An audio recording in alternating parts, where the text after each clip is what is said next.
Hello दोस्तों, आप कैसे हैं? आई होप यू, मैं आशा करता हूं कि आप लोग अच्छे होंगे।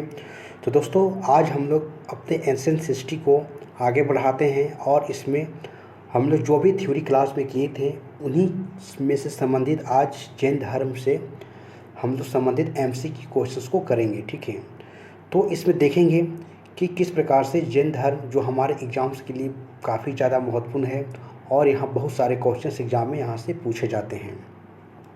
तो दोस्तों, यदि हमारे थ्योरी वाले क्लास को आप नहीं देखे होंगे तो पहले आप थ्योरी वाले क्लास को देख लें। उसके बाद आप जैन धर्म से संबंधित आप यहाँ पर एमसीक्यू क्वेश्चंस लगाएंगे जो आपके लिए काफ़ी ज़्यादा एग्जाम्स के लिए हेल्पफुल होगा। तो दोस्तों, चलिए हम क्लास को स्टार्ट करते हैं और इनमें से पहला क्वेश्चन को देखते हैं। तो चलिए दोस्तों, क्लास को स्टार्ट करते हैं और पहला क्वेश्चन देखते हैं। दोस्तों, यदि आपको इनमें से आंसर पता है तो आप अपने पास एक नोट पैड लेकर बैठ जाएं और अपने आंसर को उसमें राइट डाउन करते जाएं और अंतिम में आप चेक कर लीजिएगा कि आपको कितने सारे इनमें से आंसर आपको पता है। ठीक है, तो चलिए दोस्तों, क्लास को स्टार्ट करते हैं और इनमें से पहला क्वेश्चंस देखते हैं और इसके साथ साथ आप भी आंसर बताते जाइएगा। ठीक है, तो दोस्तों, पहला क्वेश्चन है कि जैन धर्म, दोस्तों जैन धर्म के संस्थापक कौन हैं? तो आप इसको बताएंगे कि आर्य सुधर्मा है या महावीर स्वामी है या पार्श्वनाथ है या ऋषभदेव है। तो दोस्तों, आप इसका आंसर बताएंगे, कोशिश करेंगे, प्रयास करेंगे इसको बताने के लिए कि जैन धर्म के संस्थापक कौन हैं। आर्य सुधर्मा है या महावीर स्वामी है या फिर पार्श्वनाथ हैं या फिर ऋषभदेव हैं। तो इसका आप आंसर बताएंगे दोस्तों कि जैन धर्म के संस्थापक कौन हैं। तो ऋषभदेव है। ऋषभदेव जैन धर्म के जो है संस्थापक हैं और अगर देखा जाए तो मूल संस्थापक के रूप में जो है इन्हीं को कहा जाता है। ठीक है, जो कि प्रथम तीर्थंकर यही है। ठीक है, अगर पार्श्वनाथ की बात करें तो जो 23वें नंबर के हमारे जैन धर्म के तीर्थंकर हैं, जबकि महावीर कितने हैं? 24वें जो कि तीर्थंकर हैं। ठीक है, तो इस प्रकार से आप यहाँ पर देख सकते हैं। ठीक है, नेक्स्ट क्वेश्चन देखते हैं दोस्तों वही चीज़ यहाँ पर बताया गया है तो आप इसको यहाँ पर देख सकते हैं। ठीक है, कि जैन धर्म के मूल संस्थापक के रूप में ऋषभदेव को माना जाता है और इन्हीं को आदिनाथ भी मानते हैं। ठीक है, ऋषभदेव या आदिनाथ इन्हीं को कहते हैं। ठीक है, उसके बाद महावीर स्वामी जो जैन धर्म के 24वें तीर्थंकर थे, जो कि 6ठी शताब्दी ईसा पूर्व में जैन धर्म का प्रसार किए। ठीक है, तो इस प्रकार से यहाँ पर बताया गया। ठीक है, नेक्स्ट क्वेश्चन है दोस्तों, नेक्स्ट क्वेश्चन देखते हैं क्या है कि देखिए, चलिए जैन धर्म के प्रथम तीर्थंकर कौन थे? तो प्रथम की बात करें तो जस्ट हम लोग ऊपर देखें कौन थे। ऑप्शन है कि पार्श्वनाथ, ऋषभदेव, महावीर या फिर चेतक या फिर त्रिशाल। तो कौन थे प्रथम तीर्थंकर कौन थे? तो ऋषभदेव हैं। सिंपल सी बात है कि पार्श्वनाथ कौन था? 23वें नंबर के हैं। महावीर 24वें हैं और त्रिशाल ऐसा कुछ नहीं है, त्रिशला जो कि इनकी माता के नाम था महावीर के। तो ये आप देख सकते हैं। ठीक है, देखिए नेक्स्ट क्वेश्चन दोस्तों, नेक्स्ट क्वेश्चन है कि जैन तीर्थंकर जो कि पार्श्वनाथ जो निम्नलिखित में से मुख्यतः किससे संबंधित है? पार्श्वनाथ का संबंध किस जगह से था बोल रहा है। ठीक है, वाराणसी से, कौशाम्बी से या गिरिब्रज से या फिर चंपा से। तो आप इसका आंसर बताएंगे कि जो जैन धर्म के 23वें नंबर के जो तीर्थंकर है पार्श्वनाथ, उनका संबंध कहाँ से है? वाराणसी से है, कौशाम्बी से है, गिरिब्रज से है या फिर चंपा से? कहाँ से है? तो इनका संबंध कहाँ पर से है? तो इनका संबंध जो है कहाँ से? तो वाराणसी से। कहाँ से? तो वाराणसी से इनका संबंध है। ठीक है, तो इसको आप देख लेंगे। ठीक है, देखिए वही यहाँ पर कहा जा रहा है दोस्तों कि पार्श्वनाथ 23वें तीर्थंकर हैं। इनका जन्म वाराणसी के राजा अशोसेन के यहाँ हुआ था और इनकी माता वामा देवी, और इनका चिन्ह याद रखिएगा सर्प, यानी कि पार्श्वनाथ का जो चिन्ह है उनका चिन्ह क्या है? तो सर्प है। ठीक है, इस तरह से आप इनको याद रखिएगा। ठीक है, तो नेक्स्ट क्वेश्चन देखते हैं दोस्तों कि नेक्स्ट है कि सूची 1 और सूची 2 से इसको मिलन करना है। ठीक है, इसमें तीर्थंकर दिया गया है और इसके प्रतिमा लक्षण दिया गया है। ठीक है, तो देखिए यहाँ पर आदिनाथ की बात हो रही है। जस्ट हम लोग पढ़ के आदिनाथ, जो उसके बाद है मलिनाथ, पार्श्वनाथ और संभवनाथ। ठीक है, तो देखिए सबसे पहले अभी पार्श्वनाथ की जस्ट हम लोग पढ़ के आए थे। पार्श्वनाथ को चिन्ह क्या था? तो चिन्ह इनका पास सर्प था, तो आप इसको सर्प लगा देंगे। ठीक है, आदिनाथ कहने का मतलब वही जो कि प्रथम तीर्थंकर थे। तो इनका संबंध किससे था? तो आप इनका बताएंगे कि आदिनाथ का संबंध किससे था? तो आदिनाथ का संबंध वृषभ से था। ठीक है, उसके बाद देखिए मलिनाथ, अगर मलिनाथ की बात करें हम तो मलिनाथ का संबंध किससे था? तो मलिनाथ का संबंध जल कलश से था। ठीक है, उसी प्रकार से एक लास्ट बच गया संभवनाथ। संभवनाथ का संबंध किससे था?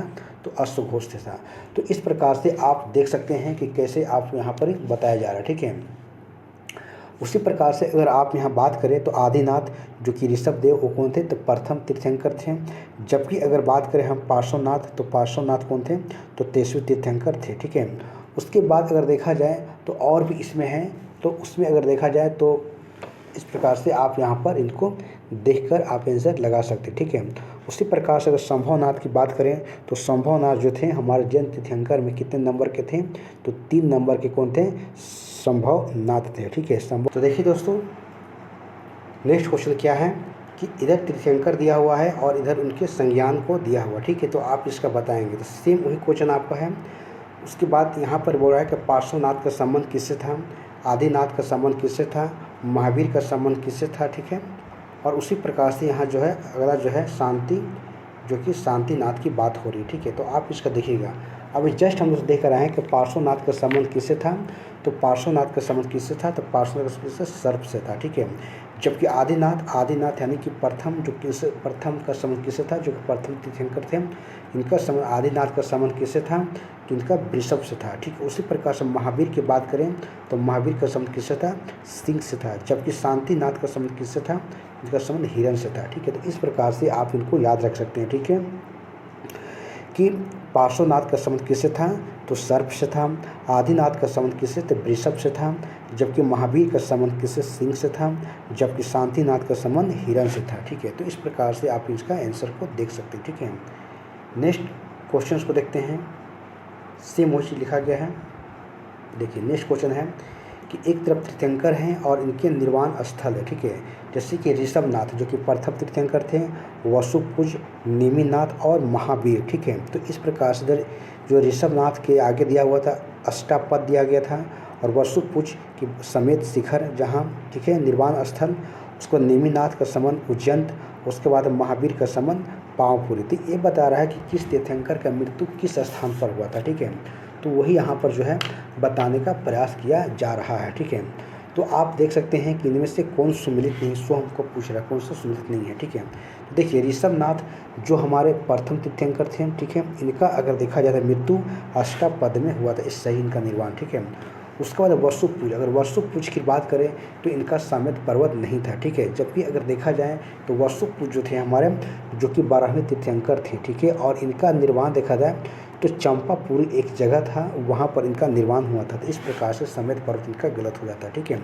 अगर नेमिनाथ की बात करें हम, तो नेमिनाथ अगर देखा जाए तो ये जो कि 22 नंबर के तीर्थंकर थे, और इनका जो मृत्यु स्थान जो था कहाँ था? उज्जैन, ये सही है, ठीक है। जबकि महावीर 24वें थे, इनका कहाँ था? तो पावापुरी था। तो इस प्रकार से आप इसको इस तरह से आप निकाल सकते हैं क्वेश्चन को देखकर, ठीक है, ठीक है।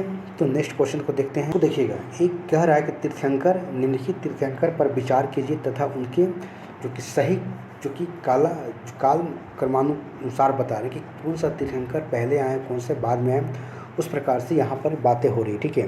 तो इस प्रकार से आप देख सकते हैं कि अभिनंदन है, विमलनाथ है, मुनि सुभद्रनाथ हैं, और इसका क्या है? पद प्रभु हैं। तो आप इसको बताएंगे कि कौन तीर्थंकर किस प्रकार से आए हैं, ठीक है। तो देखिए, अगर बात करें हम तो अभिनंदन का, ठीक है, अगर अभिनंदन की अगर बात करें हम तो अभिनंदन हमारे चौथे नंबर के क्या थे? चौथे नंबर के, यानी कि 4 नंबर के कौन थे? 4 नंबर के हमारा एक अभिनंदन जो चौथे नंबर के तीर्थंकर हुए थे, ठीक है। उसी प्रकार से अगर विमलनाथ की अगर बात करें हम, तो अगर विमलनाथ की अगर देखें यहाँ पर, ठीक है, तो यहाँ पर देख सकते हैं, ठीक है, कि विमलनाथ का जो संबंध कौन सा था? तो विमलनाथ 13वें नंबर के हमारे तीर्थंकर हुए थे, ठीक है। उसी प्रकार से अगर मुनि सुभद्र की बात करें हम, किसको? तो मुनि सुभद्र की बात करें हम, तो मुनि सुभद्र हमारे 20वें नंबर के थे, ठीक है। किस नंबर के? 20 नंबर के थे। उसके बाद अगर पद प्रभु की बात करें हम, तो किसको? तो पद यानी कि क्या? तो पद प्रभु की बात करें हम, तो पद प्रभु के संबंध किससे था? तो ये 6 नंबर के थे, ठीक है। तो इस प्रकार से आप देख सकते हैं दोस्तों कि अभिनंदन जो कि हमारे 4थे नंबर के तीर्थंकर हुए थे, और विमल नाथ 13वें नंबर के तीर्थंकर हुए थे, और मुनि सुभद्र जो कि 20 नंबर के थे, और पद प्रभु जो कि हमारा 6 नंबर का तीर्थंकर हुए थे। तो इस प्रकार से आप इनको क्रम को बैठाने दीजिएगा। तो पहले कौन होगा, तो 1 हो जाएगा, 1 के बाद 4 हो जाएगा, 4 के बाद 2 हो जाएगा, 2 के बाद 4 के बाद 4 के बाद 2, उसके बाद 3। तो इस प्रकार से हमारा 1 नंबर यहाँ क्वेश्चन आंसर झलक रहा है, तो आप यहाँ से निकल जाइएगा लगा कर। ठीक है, नेक्स्ट क्वेश्चन देखते हैं। ठीक है, अगला क्वेश्चन क्या बोल रहा है, तो वही सेम यहाँ पर बात कही गई है। ठीक है, आप देख सकते हैं। ठीक है, तो देखिए अगर बात करें हम, अगला क्वेश्चन है कि महावीर स्वामी का जन्म। ठीक है, तो महावीर स्वामी का जन्म कहाँ पर हुआ था, आप इसके आंसर बताएंगे कि महावीर स्वामी का जन्म कहाँ पर हुआ था। तो महावीर स्वामी का जन्म कहाँ पर हुआ था, कुंडग्राम में, या पाटलिपुत्र में, या मगध में, या फिर वैशाली में। ठीक है, देखिए कुंडग्राम की बात होती है, वैशाली के में ही जगह है कुंडग्राम। ठीक है, तो कुंडग्राम अगर ऑप्शन दे तो आप कुंडग्राम को लगाकर निकल जाइए। ठीक है, क्योंकि इनका जन्म जो है कुंडग्राम में ही हुआ था। ठीक है, जो कि वैशाली में ही पड़ता है। ठीक है, उसी प्रकार से देखिए यहाँ पर कुछ दिया गया है इसके बारे में, इनके बारे में देख सकते हैं कि महावीर जो कि कुंडग्राम यानी कुंडलपुर जो कि वैशाली के निकट है, 599 ईसा पूर्व में जन्म हुआ था। माता के नाम त्रिशला, जो वैशाली के लिच्छवी गणराज के परम चेटक की बहन थी। ठीक, क्या थी, बहन थी। ठीक है, कहाँ की, तो वैशाली के लिच्छवी गणराज के परम चेटक की बहन थी। पिता के नाम सिद्धार्थ जो कि ज्ञातिक जो कि क्षत्रिय संघ के प्रधान थे, यानी क्या थे, एक क्षत्रिय थे। ठीक है, इस प्रकार से आप इनको लगाकर निकल जाइएगा कि महावीर का जन्म कहाँ पर, तो कुंडग्राम या कुंडलपुर जो कि वैशाली के निकट में है। कब, तो 599 ईसा पूर्व में। उनकी माता त्रिशला जो कि वैशाली के लिच्छवी गणराज के प्रमुख चेटक की बहन थी।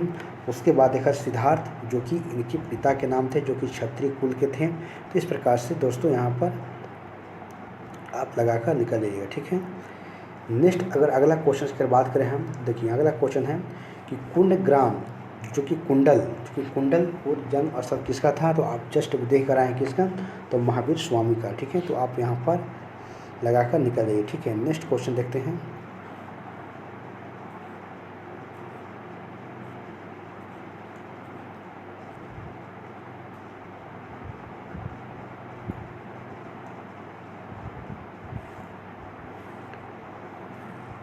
चलिए नेक्स्ट क्वेश्चन देखते हैं कि जैन धर्म के प्रवर्तक महावीर जी का मोक्ष स्थान कहाँ पर हुआ था, यानी कि जो जैन धर्म के जो प्रवर्तक महावीर थे उनकी मोक्ष का जो कि मृत्यु किस स्थान पर हुआ था। ठीक है, ऑप्शन है मनेर में, राजगिरी में, पावापुरी में, या फिर जालन कोट में। कहाँ पर हुआ था, तो आप इसका आंसर बताएंगे कि महावीर का मृत्यु किस स्थान पर हुआ था। तो महावीर का मृत्यु कहाँ पर हुआ था, पावापुरी में। कहाँ हुआ था, तो पावापुरी में इनका मृत्यु हुआ था। ठीक है, कहाँ पर, पावापुरी में। ठीक है, आप इसको लगा के निकल जाइएगा। ठीक है, देखिए वही चीज़ यहाँ पर बोल रहा है। ठीक है, कि पावापुरी में इनका क्या हुआ था, मृत्यु हुआ था। ठीक है, तो इसको देख लीजिएगा। जैन धर्म के प्रवर्तक महावीर स्वामी का मोक्ष की प्राप्ति पावापुरी में स्थित हुआ, जबकि बिहार शरीफ से 80 किलोमीटर के दक्षिण पूर्व पावापुरी में जैनियों का प्रमुख तीर्थ स्थल है। ठीक है, पावापुरी बिहार के नालंदा से 25 किलोमीटर की दूर है। भगवान महावीर जो कि 527 ईसा पूर्व और जो कि 72 वर्ष की आयु में बिहार के पावापुरी में कार्तिक इस अमावस्या के निर्वाण की मोक्ष प्राप्ति कब हुआ था, तो 72 वर्ष की उम्र में 527 ईसा पूर्व में इनकी मृत्यु हो गया था। कहाँ पर, पावापुरी में जो कि नालंदा में है। ठीक है, तो इस प्रकार से आप देख सकते हैं दोस्तों। नेक्स्ट क्वेश्चन देख सकते हैं कि महावीर स्वामी की मृत्यु किस नगर में हुई थी, तो जस्ट हम लोग पढ़ के कहाँ पर, पावापुरी में निकल जाइए मार्क। ठीक है, आंसर। नेक्स्ट देखते हैं अगला क्वेश्चन है। देखिए तीर्थंकर शब्द जो संबंधित है बौद्ध से, जैन से, या फिर ईसाई से, या हिंदू से। तो जस्ट आए तीर्थंकर, प्रथम तीर्थंकर 24 तीर्थंकर तक देख कर आए हैं। कहाँ से, तो जैन से संबंध है। ठीक है, तो इस प्रकार से आप इसका आंसर लगा लीजिएगा। ठीक है, देखिए वही सेम चीज़ यहाँ बातें कही गई है। ठीक है, उसके बाद है कि जैन तीर्थंकर क्रम अंतिम कौन थे। अंतिम की बात वही हो रही है, 24 तो टोटल हुए थे, तो 24वें नंबर के कौन थे, तो महावीर स्वामी थे। जबकि 23वें नंबर के पार्श्वनाथ थे। ऋषभ अगर देव की बात करें हम, तो ऋषभ देव हमारे प्रथम थे। उसके बाद अगर मणि की बात करें हम, तो मणि सुभद्र जो कि 20 नंबर के थे। ठीक है, तो इस प्रकार से आप यहाँ पर देख सकते हैं। ठीक है, नेक्स्ट क्वेश्चन देखते हैं। देखिए नेक्स्ट है कि कौन सा जैन तीर्थंकर इनमें से नहीं है।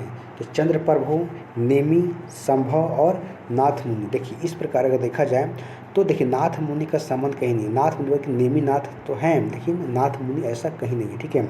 चंद्रप्रभु तो हैं जो कि हमारे 8 नंबर के हैं।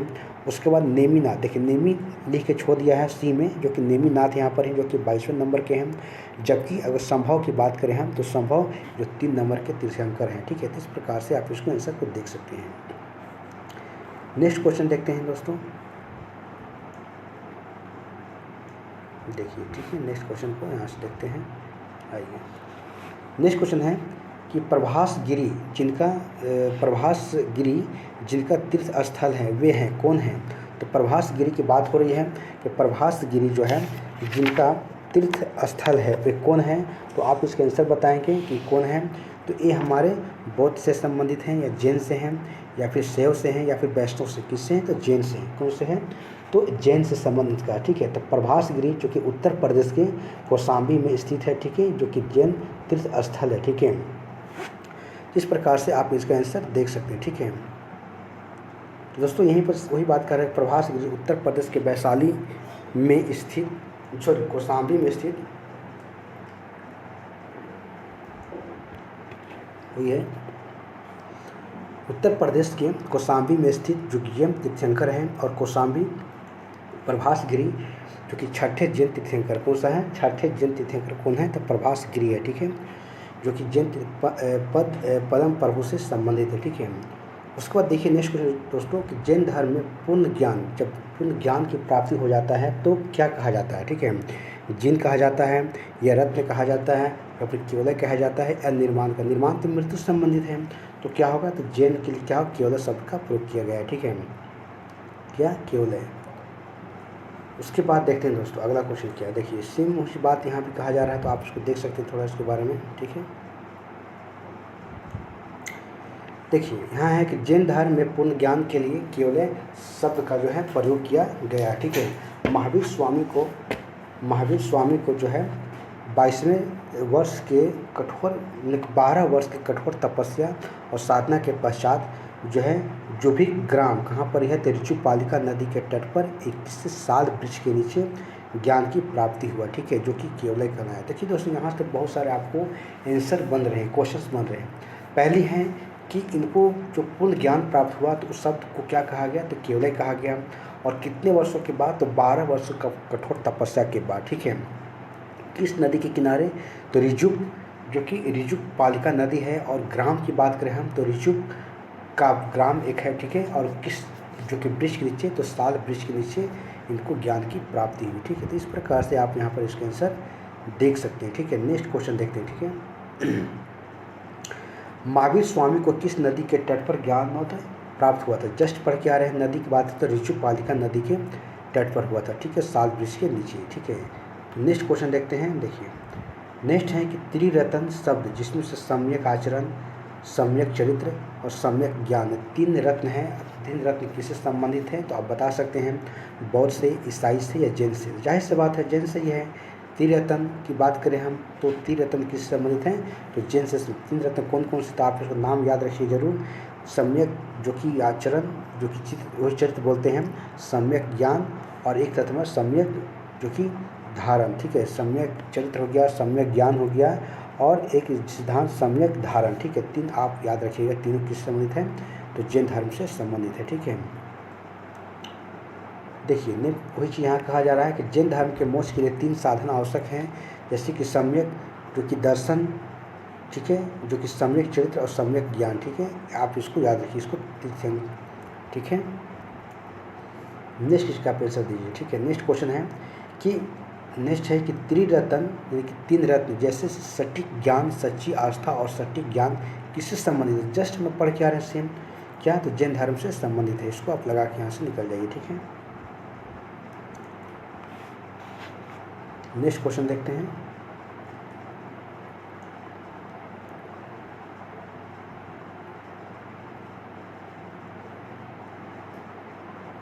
आइए देखिए यहाँ है कि कौन सा दर्शन त्रिरत्न को मानता है। कौन सा दर्शन जो त्रिरत्न को मानता है तो जस्ट देख रहे हैं दर्शन त्रिरत्न तो जैन से संबंधित होगा, जाहिर सी बात है, इसमें कोई त्रुटि नहीं है। तो इस प्रकार से आप इसको लगा कर निकल जाइएगा, ठीक है। देखते हैं नेक्स्ट क्या बोल रहा है दोस्तों। तो वही चीज़ यहाँ पर बातें कही जा रही, ठीक है, तो आप इसको देख सकते हैं, ठीक है। उसके बाद है कि अनुव्रत सिद्धांत का प्रतिपादन किसने किया था। अनुव्रत सिद्धांत का प्रतिपादन किया था महायान बौद्ध संप्रदाय ने, या हीनयान बौद्ध संप्रदाय ने, या जैन धर्म ने, या लोकायत शाखा ने। तो आप इसका आंसर बताएं किसने किया था। तो इसको जैन धर्म, किसने, तो जैन धर्म में इसको जो अनुव्रत सिद्धांत का प्रतिपादन किया गया था, ठीक है। नेक्स्ट आप देखेंगे इसमें क्या लिखा गया है। तो देखिए दोस्तों, वही चीज़ यहाँ पर बातें कही जा रही, ठीक है, कि जैन धर्म में पंच महाव्रत, जिसमें कि अहिंसा हो गया, सत्य हो गया, ब्रह्मचार हो गया, अस्थेय हो गया और अपरिग्रह हो गया, ठीक है। तो इस प्रकार से आप बातें कही जा रही है कि अहिंसा मतलब किसी से विरोध नहीं करना, सत्य हो गया, ब्रह्मचार हो गया, अस्थेय हो गया, चोरी नहीं करना हो गया, और अपरिग्रह, इस प्रकार से यहाँ पर बातें कही गई, ठीक है। तो इस प्रकार से आप यहाँ पर देख सकते हैं, ठीक है, देख सकते हैं, ठीक है। नेक्स्ट आप इसको आंसर बताइएगा। देखिए नेक्स्ट है कि सयाद जो कि वाद जो सिद्धांत किससे संबंधित है, लोकायत धर्म का, शैव धर्म का, जैन धर्म का, या फिर वैष्णव धर्म का, ठीक है। तो सयादवाद का संबंध किससे था, तो सयादवाद का संबंध किससे, जैन धर्म से है। तो आप इसको जैन धर्म लगाकर निकल जाइए, ठीक है। उसके बाद देखिए दोस्तों, यहाँ पर यही चीज़ बताया जा रहा है कि महावीर स्वामी जो कि 24वें तीर्थंकर थे, उन्हें वेदों को अपौरुषेयता स्वीकार करने से इनकार कर दिया। धार्मिक समाज रूढ़ियों एवं पाखंडों के इन्होंने विरोध किए, जाहिर सी बात है। आत्मवादियों नास्तिकों के एकांतिक मतों को छोड़ के बीच का मार्ग अपनाया, और इसमें अनेकावाद या सयादवाद कहा गया। तो अनेकेवाद का जो है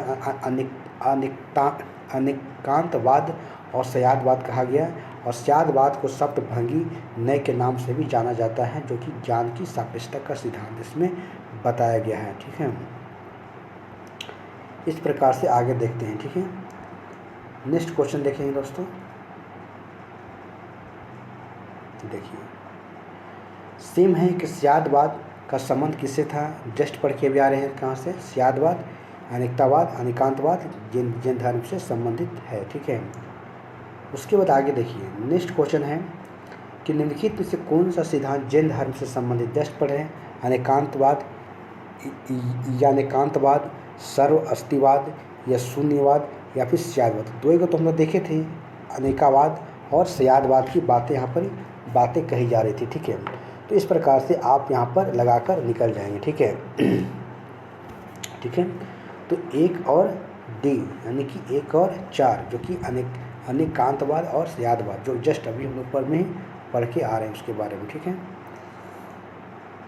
दोस्तों मैं आपसे बस यही रिक्वेस्ट करना चाहता हूँ कि यदि आप पिछले वीडियो को आप नहीं देखे हैं तो पहले आप उस वीडियो को देख लें, उसके बाद क्वेश्चंस को सोल्व करें, अगर थ्योरी वाले क्लास को हमारे नहीं देखे हैं तो, क्योंकि ये आपके लिए बहुत ज़्यादा लाभदायक होगा। क्योंकि आपको मैं इस तरीक़ा से मैं बता रहा हूँ कि आपको पहले मैं थ्योरी बता रहा हूँ, उसके बाद आपको MCQ क्वेश्चंस करा रहा हूँ, ताकि आपकी एक अच्छी परत चढ़ जाए, ठीक है, जो आपके लिए काफ़ी ज़्यादा इम्पोर्टेंट हो सकती है एग्ज़ाम्स के लिए।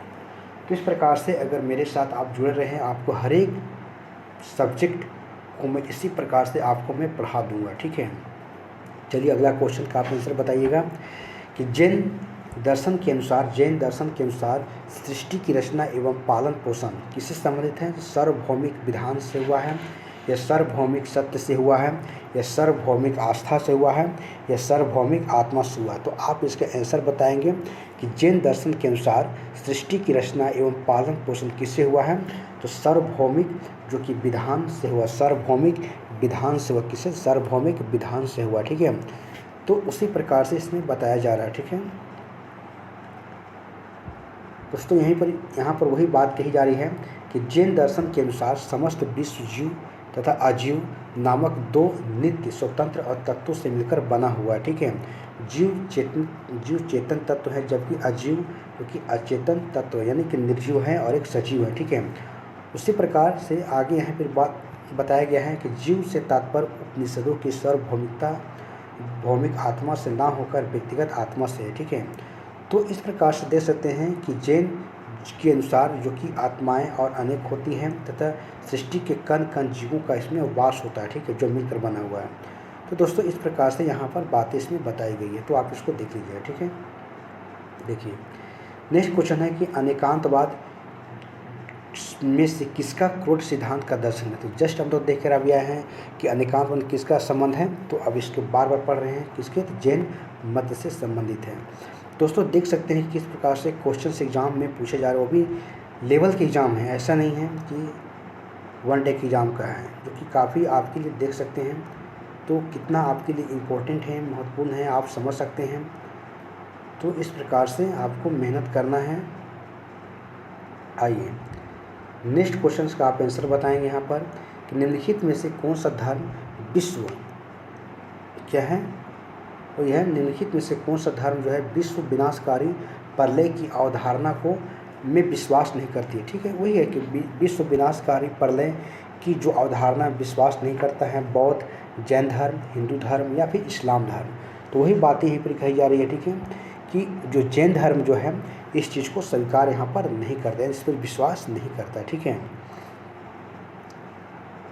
वही है, देखिए यहाँ पर ही बात कही जा रही है, ठीक है, कि जैन धर्म ईश्वर की कल्पना नहीं की गई है, इनके अनुसार जगत की सृष्टि नहीं की गई है, यह संसार नित्य और शाश्वत है, इनमें से किसी समय प्रलय नहीं होता, ऐसा इसमें बताया जा रहा है जैन धर्म में। दोस्तों नेक्स्ट क्वेश्चन का आंसर बताएं कि जैन धर्म का आधारभूत बिंदु क्या है, कर्म है, निष्ठा है, अहिंसा है या फिर विराग है। ठीक है, जैन धर्म का आधार बिंदु क्या है, तो आप इसका आंसर बताएंगे क्या है, अहिंसा। अहिंसा मतलब किसी के साथ झगड़ा नहीं करना, विरोध नहीं करना, इन सारे बातों को इसमें बताया गया है। ठीक है, इनका यही आधार बिंदु है। देखिए वही यहाँ चीज़ कही जा रही है कि जैन जो कि अहिंसा जैन धर्म का आधारभूत बिंदु है। जैन धर्म में सम्यक चरित्र के अंतर्गत परिवर्जकों और तपस्वियों के लिए अहिंसा, सत्य और अस्तेय, ब्रह्मचार्य और अपरिग्रह नामक जो कि पंच महाव्रत की व्यवस्था यहाँ पर की गई है। कहाँ पर, जैन धर्म में। किसकी, तो पंच महाव्रत की व्यवस्था की गई है। तो पंच महाव्रत में क्या क्या आते हैं, तो अहिंसा है, सत्य है, अस्तेय है, ब्रह्मचर्य है और अपरिग्रह है। इस प्रकार से पंच आप जो है महाव्रत को याद रख सकते हैं। ठीक है, क्योंकि जैन धर्म से संबंधित है।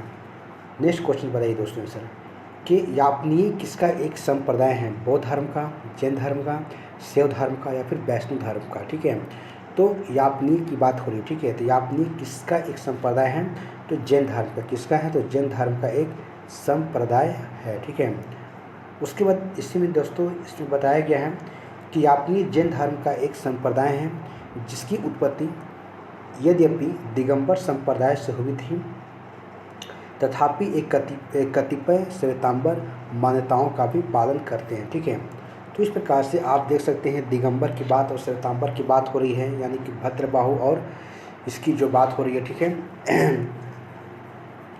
ठीक है, तो यहाँ पर आप आगे देखेंगे। नेक्स्ट क्वेश्चन का आप आंसर बताने का प्रयास करेंगे कि भारत की धार्मिक प्रथाओं के संबंध में जो कि स्थानकवासी संप्रदाय का संबंध किससे है, स्थानकवासी संप्रदाय का संबंध किससे हैं, बौद्ध से हैं, जैन से हैं या फिर, ठीक है, वैष्णव से हैं या फिर शैव से हैं। तो चूँकि स्थानक जो कि वासी संप्रदाय का संबंध किससे हैं, तो जैन धर्म से है। जैन किससे हैं, तो जैन धर्म से इसका संबंध है। ठीक है, इस प्रकार से आप आंसर को देख सकते हैं। ठीक है, स्थानकवादी जो कि एक क्या थे, तो श्वेतांबर जैनों का एक संप्रदाय है। ठीक है, कौन था, तो स्थानकवासी। ठीक है, ठीक है, तो इस प्रकार से आप जो हैं इसकी आप आंसर को दे सकते हैं और नेक्स्ट क्वेश्चंस को आप यहाँ से देख सकते हैं। ठीक है, अगला क्वेश्चंस क्या है, आप इसका आंसर बताएंगे। ठीक है, देखिए वही चीज़ यहाँ कहा रहा है कि स्थानकवासी श्वेतांबर जैनों का संप्रदाय है। ठीक है, तो उसी प्रकार से इसमें बातें कही जा रही है और इस संप्रदाय के लोग मूर्ति पूजा नहीं करते थे। तो बस आपको ही इसी को याद रखना है। ठीक है, देखिए नेक्स्ट क्वेश्चन है कि निम्नलिखित में से कौन सा जो कि पूर्वकालिक जैन ग्रंथ कहलाता है, पूर्वकालिक जैन ग्रंथ कहलाता है। 12 अंग, 12 उपांग, 14 पूर्व या फिर 14 उप पूर्व की बातें यहीं पर कही जा रही है। तो आप इसका आंसर बताएंगे कौन सी है कि सबसे पूर्वकालिक जैन ग्रंथ कहलाए, कौन कहलाए, तो 12 अंग, 12 उपांग या 14 पूर्व या फिर 14 उप पूर्व, कौन कहना है? तो 14 जो कि पूर्व की बातें यहाँ पर कही जा रही है, ठीक है। तो इस प्रकार से आप देख सकते हैं कि 14 जो पूर्व हैं जो कि प्राचीनतम जैन ग्रंथ है, ठीक है। क्या है? एक प्राचीनतम क्या है? तो जैन ग्रंथ की यहाँ पर बातें की जा रही, ठीक है। तो देखिए वही है कि 14 पूरे प्राचीनतम जैन ग्रंथ हैं और अंतिम जो कि नंद राजा के समय में संबुद्ध विजय और भद्रबाहु जैन संघ के अध्यक्ष थे और महावीर द्वारा प्रदत्त 14 पूर्वों के विषय में जानने वाले अंतिम व्यक्ति यहाँ पर थे, ठीक है। तो इस प्रकार से आप इनके बारे में देख सकते हैं, ठीक है। नेक्स्ट क्वेश्चन दोस्तों, अगला क्वेश्चन आप देख सकते हैं, कहा जा रहा है कि प्रारंभिक जैन साहित्य निम्नलिखित में से किस भाषा में लिखे गए थे? तो अर्धमगही में, पाली में, प्राकृतिक में या फिर संस्कृत में। तो प्रारंभिक की बात करें किसके? प्रारंभिक की। तो प्रारंभिक जो कि जैन साहित्य किस भाषा में लिखा गया था? तो आप इसका आंसर देंगे किस भाषा में? तो अर्धमगही भाषा में प्रारंभिक में इसको लिखा गया था, ठीक है। तो वही यहाँ बताया जा रहा थी कि इसको जो है जो कि प्रारंभिक धार्मिक जैन साहित्य प्राकृतिक की विशिष्ट शाखा जो अर्धमगही में इसको लिखे किससे? तो अर्धमगही भाषा में इसको लिखे गए थे, ठीक है। तो इस प्रकार से आप यहाँ पर देख सकते हैं, ठीक है। अगला क्वेश्चन है कि निम्नलिखित में से कौन सा जो स्थल पार्श्वनाथ से संबंध होने के कारण जैन प्रसिद्धि क्षेत्र माना जाएगा? पार्श्वनाथ कौन थे? तो 23वें तीर्थंकर थे। उन्हीं के बारे में कहा जा रहा है कि संबंध होने का कारण जैन सिद्धि का क्षेत्र माना गया। चंपा, पावा, समेत शिखर या फिर उज्जैन, ठीक है। तो आप इसका आंसर बताएंगे कौन सा जगह था? तो सामेत शिखर। सामेत शिखर कहाँ पर है? तो वही हमारे जो पारसनाथ आज जिसके नाम से जानते हैं वही है सामेत शिखर है, ठीक है। इस प्रकार से आप इनका आंसर दे सकते हैं, ठीक है। उसी प्रकार देखिए यहाँ पर कुछ इनके बारे में लिखे गए हैं, आप इसका थोड़ा देख लीजिए कि महावीर जो जैन धर्म के 23वें तीर्थंकर थे जिनका जन्म वाराणसी में हुआ था। और उसी प्रकार से अगर देखा जाए तो बस, ठीक है। तो वही है बताया जाए कि वाराणसी के निकट जो है आश्रम पद उद्यान में समाधि इष्ट होकर कठिन तपस्या करने के उपरांत में उनको ज्ञान की प्राप्ति हुआ था, ठीक है। तो इस प्रकार से अगर देखा जाए तो इस बातें यहीं पर कही जा रही है, ठीक है। तो पार्श्वनाथ का परिनिर्वाण समेत शिखर जो कि समेत पर्वत पर हुआ था, ठीक है। और इसी कारण यह जैन जो कि सिद्ध क्षेत्र माना गया, ठीक है। समेत पर्वत यानी कि, ठीक है। तो इस प्रकार से बताया जा रहा है, ठीक है। उसके बाद नंबर के क्वेश्चन देखते हैं कि निम्नलिखित में से कौन सा जो आरंभिक जैन साहित्य का भाग नहीं था, ठीक है। तो देखिए आचरांग सूत्र ये तो है, बिल्कुल है। सूत्र कृतांक ये भी है और बृहत्तक कल्प सूत्र ये भी है, ठीक है। यानी कि ये तीनों हमारा है, जबकि थेरी गाथा का संबंध किससे है? तो बौद्ध साहित्य से संबंध है, ठीक है। तो इस प्रकार से आप इसको आंसर लगा के निकल जाएंगे, ठीक है। क्वेश्चन देखते हैं, ठीक है। जैन संप्रदाय में प्रथम विभाजन के समय श्वेतांबर संप्रदाय के संस्थापक कौन थे? श्वेतांबर जो कि मगध में रुक गए थे, ठीक है। और जबकि दिगंबर कौन थे? जो कि भद्रबाहु के थे, जो कि दक्षिण भारत चले गए थे, ठीक है, जब मगध में अकाल हुआ था उस टाइम, ठीक है। तो वही कह रहा है, ठीक है, कि जैन संप्रदाय में प्रथम विभाजन के समय श्वेतांबर संप्रदाय के संस्थापक कौन थे? तो श्वेतांबर के जो कौन थे? अस्थूलभद्र थे, ठीक है। कौन थे? अस्थूलभद्र थे। जबकि दिगंबर के कौन थे? तो भद्रबाहु थे, ठीक है। इस प्रकार से यहाँ इसको लगाकर आप निकल जाइएगा, ठीक है। तो देखिए वही यहाँ पर कहा जा रहा है कि मौर्य काल में मगध में अत्यंत भीष्म जब दुर्भिक्ष पड़ा था तो फलत वहाँ रहने वाले जो कि जैन संघ के भद्रबाहु जो कि श्रुत केवली अपने अनुयायियों को लेकर दक्षिण भारत चले। कौन? तो भद्रबाहु, ठीक है। और जैन संघ का यह भाग दक्षिण मैसूर के पुनानाट प्रदेश में बस गए, जाकर वहाँ चले गए जब अकाल हुआ तब मगध में, ठीक है। अकाल समाप्ति होने के बाद भद्रबाहु अपने अनुयायियों के साथ वापस लौट गए, किंतु जैन संघ के नियमों को लेकर भद्रबाहु और अस्थूलभद्र के बीच में एक मत काव्य भी बन गया, ठीक है। उठी वाले अस्थूलभद्र अकाल के समय मगध में ही रह गए, ठीक है। कौन? अस्थूलभद्र और उनके अनुयायी भी यहीं पर रह गए थे, ठीक है। वही यहीं पर ही बातें कही है, उनके अनुयायी भी यहाँ पर रह गए, ठीक है। फिर है तो उन्होंने अपने अनुयायियों को सफ़ेद वस्त्र धारण करने के लिए कहा। कौन? श्वेतांबर जो कि अस्थूलभद्र निर्देश दिए, जबकि किंतु भद्रबाहु अपने निर्वस्त्र रहने के लिए अनुयायियों को शिक्षा दी, ठीक है। इस प्रकार से देखा जाए तो जैन संघ में दो संप्रदाय विकसित हुए, एक श्वेतांबर और दिगंबर, ठीक है। तो देख सकते हैं दोस्तों यहाँ पर किस प्रकार से दो बटे हुए थे, ठीक है। एक अश्वभद्र थे जो कि श्वेतांबर से संबंधित उनका था, और जो कि एक भद्रबाहु थे जो कि दिगंबर से संबंधित था, ठीक है। स्थूलभद्र जो कि श्वेतांबर श्वेत वस्त्र को धारण करते थे, जबकि भद्रबाहु जो कि दिगंबर जो कि निर्वस्त्र रहने के लिए जो कि अनुयायियों को ये शिक्षा दिए थे, ठीक है। तो इस प्रकार से आप देख सकते हैं, ठीक है। चलिए, तो नेक्स्ट क्वेश्चन का आप आंसर बताइएगा। देखिए, नेक्स्ट क्वेश्चन है कि भगवान महावीर का प्रथम शिष्य कौन हुआ था, ठीक है। तो ऑप्शन है जमाली, योशुद्ध या विपिन या प्रभास, ठीक है। 10 ऐसा नाम पता चल रहा है कि विपिन हो गया, योशुद्ध हो गया, प्रभास हो गया, तो यहाँ पर ऐसा कुछ नहीं है। जबकि जमाली कौन थे, महावीर स्वामी के जो प्रथम शिष्य थे, ठीक है। तो जमाली महावीर स्वामी के प्रथम शिष्य थे, जो कि उन्हीं के कौन थे, दामाद थे, ठीक है। देखिएगा, ठीक है। महावीर स्वामी का जन्म जो कि क्षत्रिय सिद्धांत में हुआ था, ठीक है, और 599 मिलकर में जन्म हुआ था। उनकी पत्नी का नाम यशोदा और प्रियदर्शना उनकी एक पुत्री हुई थी। उनका विवाह एक जमाली नाम के क्षत्रिय से हुआ था, ठीक है, जो बाद महावीर स्वामी के अनुयायी बन गए, और उनका प्रथम शिष्य उनके ही कौन थे, दामाद थे, ठीक है। तो इस प्रकार से आप इसके आंसर दे सकते हैं, ठीक है। नेक्स्ट क्वेश्चन दोस्तों, कि महावीर का प्रथम अनुयायी कौन, सी वही बात कहा जा रहा कौन थे, तो जमाली थे, ठीक है। इस प्रकार से आप दे सकते हैं, और ठीक है। उसके बाद अगला क्वेश्चन को देखेंगे हम लोग, सब कौन सा है, देखिए।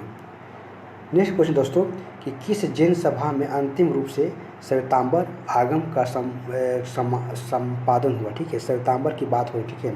तो वैशाली में, वाल्भी में, पावा में या फिर पाटलिपुत्र में, ठीक है। तो आप इसके आंसर बताएं कहाँ पर हुआ था। तो इस बताया जा रहा है, ठीक है। तो आपको देखिए थे कि मगध की बात हो रही थी श्वेतांबर को लेकर, अश्वभद्र को लेकर, तो ये कहाँ से संबंधित था, तो पाटलिपुत्र से इनका जो कि आगम का संपादन हुआ था, ठीक है। तो इस प्रकार से आप लगाकर निकाल जाइएगा। देखिए, वही है कि चंद्रगुप्त मौर्य के शासनकाल में पाटलिपुत्र में प्रथम जैन जो कि सम्मेलन हुआ था, ठीक है, और श्वेतांबर आगम का संपादन किया गया था। प्राचीन जैन शास्त्र नष्ट हो गए थे, उन्हें पुनः एकत्र करने के लिए 4वीं शताब्दी ईसा पूर्व में जैन जो कि महासभा का आयोजन किया गया था, और भद्रबाहु के अनुयायियों इसमें भाग नहीं लिए थे, ठीक है। जो भी थे यहाँ पर किसका, तो स्थूलभद्र के ही जो अनुयायी थे यहाँ पर इनमें भाग लिए थे, ठीक है। चलिए, तो अगला क्वेश्चन आप बताएंगे। देखिए, नेक्स्ट है कि जैन साहित्य से संबंध बताने के लिए बात करा, ठीक है। तो पहला जो कथन है, श्वेतांबर धर्म सूत्र में 12 अंग शामिल हैं, पहला है। दूसरा है कि कथन में है कि श्वेतांबर परंपरा के अनुसार इन अंकों का संकलन वाल्भी में आयोजित एक धर्म सभा में किया गया था। देखिए, वाल्भी की बात हो रही दोस्तों, यहाँ पर ही वाल्भी से हमारा यहाँ पर ही संबंध कराया जा रहा, ठीक है। तो आप समझ सकते हैं कि यहाँ पर ही जो है वाल्भी का क्या संबंध है। अभी जस्ट में उससे पढ़ के आए जो कि पाटलिपुत्र की बात हो रही है, ठीक है। तो यहाँ पर श्वेतांबर धर्म सूत्र में 12 अंक तो शामिल हैं, लेकिन इनका जो कि आयोजित स्थल जो था धर्म सभा का आयोजित, वो वाल्भी में नहीं था, कहाँ था, तो यहाँ पर पाटलिपुत्र में था, ठीक है।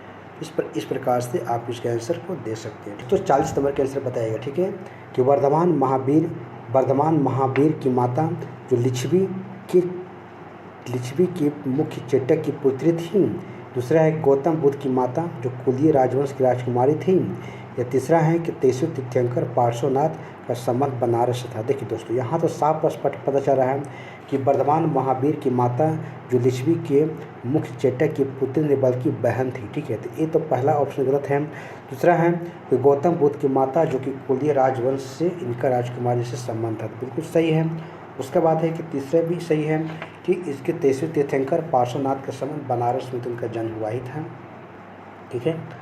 तो नेक्स्ट क्वेश्चन देखते हैं।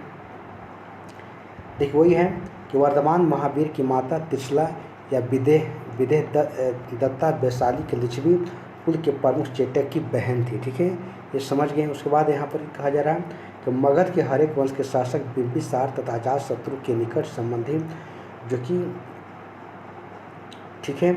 और यहीं पर कहा जा रहा है कि 23वें तीर्थंकर जो पार्श्वनाथ का जन्म वाराणसी में हुआ था, बनारस में, ठीक है। और भगवान महावीर से लगभग 250 वर्ष पूर्व हुआ था। ठीक है, इस प्रकार से आप यहाँ पर देख सकते हैं। ठीक है, चलिए नेक्स्ट क्वेश्चन है कि प्राचीन जैन धर्म के संबंध में इसमें कौन सा सही है सही कह रहा है। ठीक है, देखिए पहला है कि स्थूल बाहु के नेतृत्व में दक्षिण भारत में जैन सभा का प्रचार हुआ। देखिए स्थूल बाहु के तो संबंध में हुआ नहीं था, वो कौन के संबंध में हुआ था, तो आप इसका आंसर दे सकते हैं। ठीक है, किसके संबंध में हुआ था, तो वो तो हमारा भद्रबाहु के संबंध में हुआ था।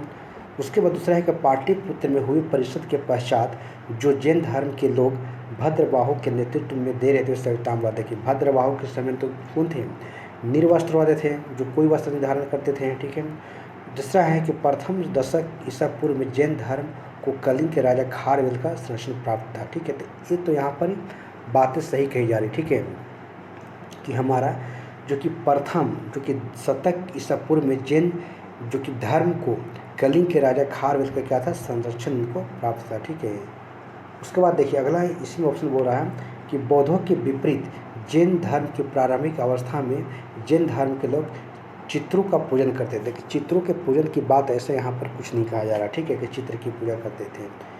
ठीक है, तो आप इसको लगाकर निकल जाएगा सी ऑप्शन। ठीक है, तो वही यहाँ पर बातें कही जा रही। ठीक है, आप देख सकते हैं। ठीक है, देखिए नेक्स्ट क्वेश्चन है कि निम्नलिखित में से कौन सा सिद्धांत जो कि जैन सिद्धांत के अनुरूप है। तो पहला है कि कर्म को विनष्ट करने का समुचित मार्ग तपस्याचार्य है। दूसरा है कि प्रत्येक वस्तु में चाहे वह सूक्ष्मतम कण हो आत्मा होती है।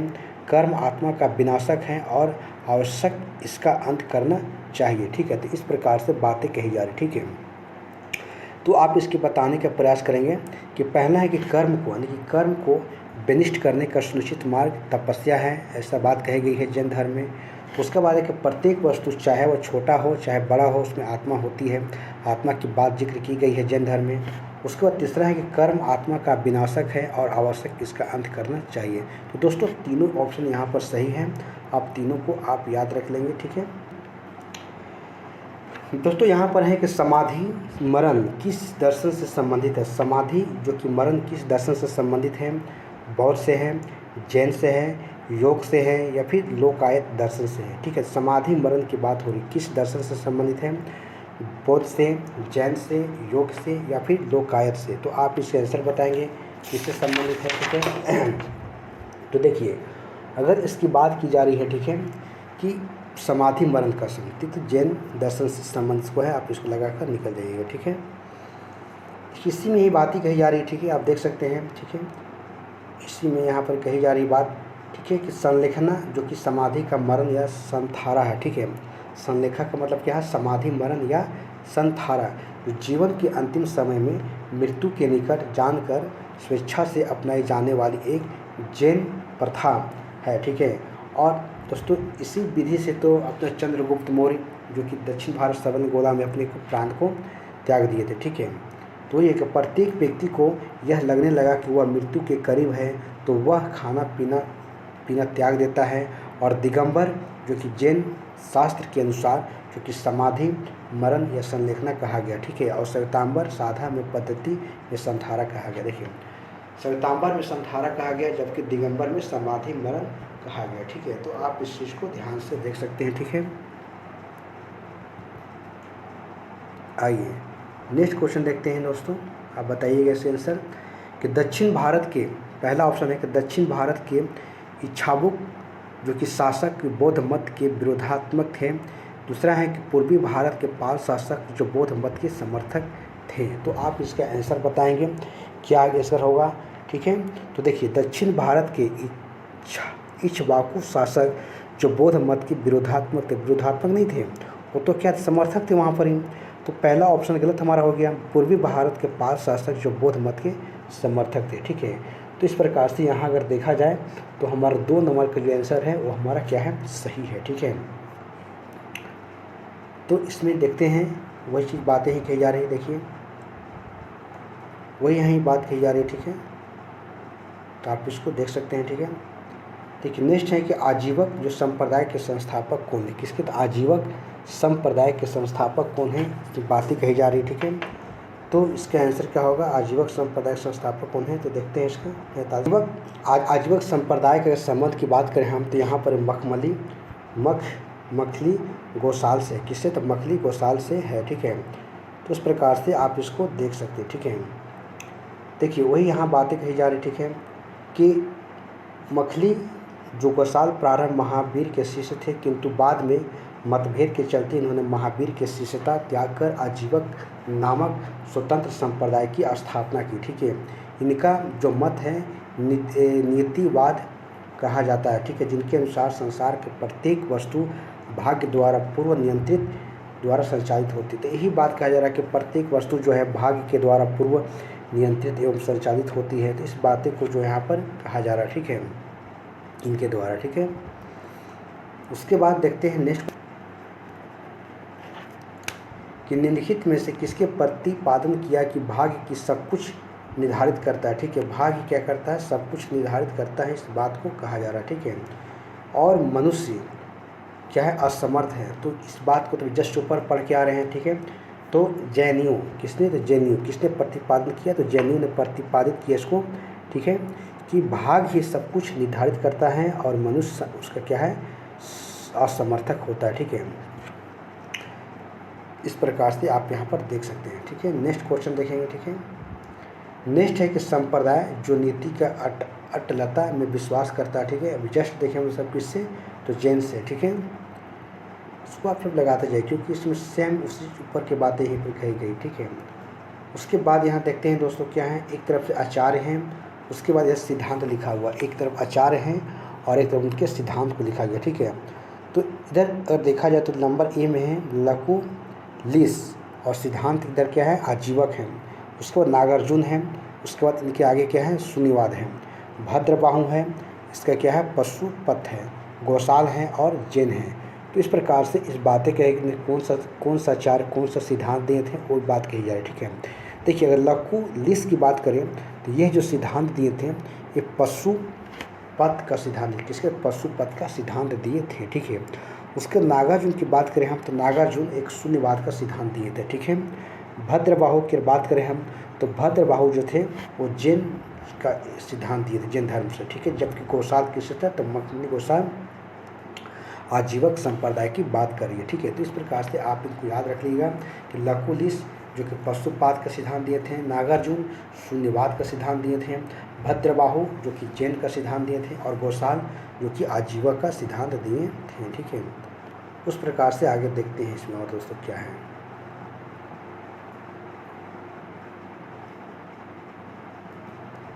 देखिए वही बातें ही कही गई है, ठीक है।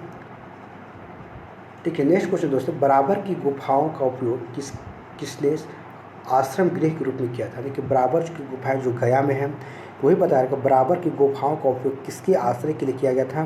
तो आजीवों के लिए या थारुओं के ने, जैनों ने या तांत्रिकों ने, ठीक है। तो देखिए जैन जो गुफाएं जो थी तो आजीवों के रहने के लिए यहाँ पर इसको जो इनको दिया गया था, ठीक है, दिया गया था किसको? तो आजीवों के लिए उपयोग किया गया था। वही यहाँ बात कहा गया, देखिए कि मौर्य युग में पर्वत गुफाओं को काट कर निवास स्थान बनाने की कला पूर्व विकसित यहाँ पर हो चुका था, ठीक है। अशोक तथा उसका पुत्र दशरथ के समय में बराबर तथा नागार्जुन की पहाड़ियों को काट कर आजीविकों के आवास के लिए बनाए गए थे और अशोक के समय बराबर की गुफाओं में सुदामा गुफा और कर्ण चोपर नामक 2 गुफा उपस्थित है। देखिए दोस्तों बहुत यहाँ पर आपको इम्पोर्टेंट बात लिखी गई है, ठीक है, कि एक कहाँ पर बनाया गया था? तो अशोक और उसके पुत्र के जो दशरथ के द्वारा इसको बनाया गया था नागार्जुन और बराबर की पहाड़ी को काट कर, जो कि गया में, ठीक है। उसके बाद है यहाँ पर देखा जाए तो अशोक के द्वारा जो 2 गुफा बनाई, एक सुदामा गुफा एक कर्ण चोपर गुफा बनाए गए थे। तो आप इसको याद रखिएगा। उसके बाद दोस्तों आप अगला क्वेश्चन देखते हैं कि उत्तर प्रदेश में बौद्ध एवं जैनियों दोनों के प्रसिद्ध तीर्थ स्थल कहाँ पर ही है? सारनाथ में, कौशाम्बी में, कुशीनगर में या फिर देवी पाटन में, कहाँ पर? तो आप इसको आंसर बताएंगे कहाँ पर है। दोनों के लिए जो कि प्रसिद्ध स्थल है कहाँ पर ही है? सारनाथ में, कौशाम्बी में, कुशीनगर में या फिर देवी पाटन में, कहाँ पर है? तो कौशाम्बी में है, ठीक है।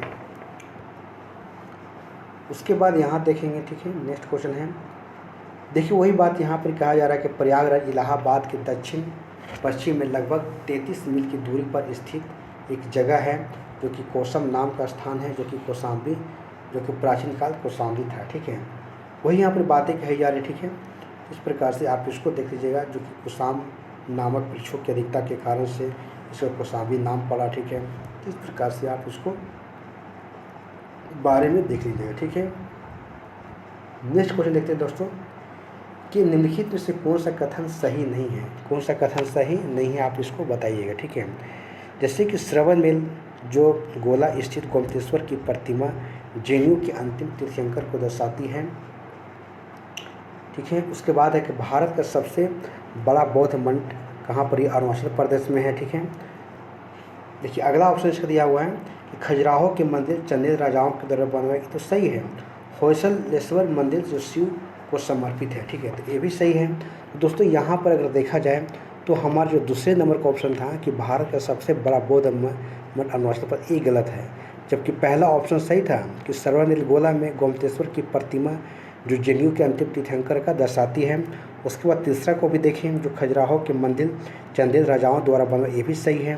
होयसलेश्वर मंदिर जो कि शिव को समर्पित है, ये भी आपका सही है। ठीक है, तो तीनों आपका सही है, जबकि एक जो आपका जो था गलत था। ठीक है, देखिए वही चीज़ बात कही गई है कि श्रवणबेल गोला जो कर्नाटक में स्थित है और यह गंगा के जो गंग शासक रचमल चतुर्थ है, जो कि पंचमल के शासक में चामुंडय राय नामक मंत्री के लगभग जो कि 981 ईसा में बाहुबली गोमतेश्वर की विशालतम मूर्ति जो कि 57 फीट की है जैन मूर्ति का निर्माण कराया। ठीक है, उसके बाद एक बाहुबली जो कि प्रथम जैन तीर्थंकर ऋषभ देव के पुत्र माने जाते हैं। ठीक है, इस प्रकार से आप यहाँ पर देख सकते हैं। ठीक, गोमतेश्वर की मूर्ति कहाँ पर है, तो दक्षिण भारत में है। इसको आप याद रखिएगा। ठीक है, कितने 57 फीट का। ठीक है, और श्रवणबेल गोला कहाँ पर है, कर्नाटक में है। इस प्रकार से आप यहाँ पर इनको याद रखिएगा। उसके बाद देखिए नेक्स्ट क्वेश्चन दोस्तों कि श्रवणबेल गोला जो कि गोमतेश्वर की विशाल प्रतिमा किसने स्थापित किया था, करवाई थी, तो जस्ट हम ऊपर पढ़ के आए थे किसने, तो चामुंडय राय ने इसको करवाया था। ठीक है, तो इस प्रकार से आप इसको देख सकते हैं। ठीक है, नेक्स्ट क्वेश्चन देखेंगे दोस्तों का अगला क्या है। देखिए महान धार्मिक घटना महामस्तक का अभिषेक निम्नलिखित में से किससे संबंधित है, किसके लिए प्रसिद्ध है। ठीक है, तो ये आप बताएंगे। ठीक है, कि जो कि महान धार्मिक घटना जो कि महामस्तक अभिषेक का संबंध किसके लिए है, तो ये बाहुबली के लिए। किसके लिए है, तो ये बाहुबली के लिए प्रयोग किया गया। किसके लिए, बाहुबली के लिए प्रयोग किया गया है। ठीक है, तो यहाँ वही चीज़ बातें की बताई जा रही। ठीक है, देखिए कि महामस्तक अभिषेक जो जैन धर्म का एक महत्वपूर्ण जो कि उत्सव है, जो कि 12 वर्ष के अंतराल पर कर्नाटक राज्य के श्रवणबेल गोला में आयोजित किया जाता है। ठीक है, और यहाँ पर भगवान संत गोमतेश्वर बाहुबली के 57 फीट ऊंची मूर्ति स्थापित किया गया। ठीक है, तो इस प्रकार से आप देख सकते हैं। ठीक है, तो दोस्तों आज हमारा जैन धर्म से संबंधित जितने सारे MCQ आपको स्टैंडर्ड एग्ज़ाम में पूछे गए हैं, मैंने आपको पूरा करा दिया। दोस्तों मैं उम्मीद करता हूं कि आपको यह वीडियो अच्छी लगी हो, तो इस चैनल को लाइक शेयर और सब्सक्राइब करना ना भूलिएगा। ठीक है, इस प्रकार से मैं अगले कल आपको मगध से संबंधित जो कि पूरा आपको MCQ क्वेश्चंस मैं लेकर आऊँगा। तब तक के लिए आप हमारे पुराने वीडियो को बार बार देखिएगा और उसके बाद आप क्वेश्चंस को प्रैक्टिस कीजिएगा, तब जाके आपके लिए काफ़ी ज़्यादा एक महत्वपूर्ण एग्जाम्स के लिए हो सकता है। ठीक है, तो चलिए दोस्तों आज क्लास को समाप्त यहीं पर करते हैं। जय हिंद, जय भारत।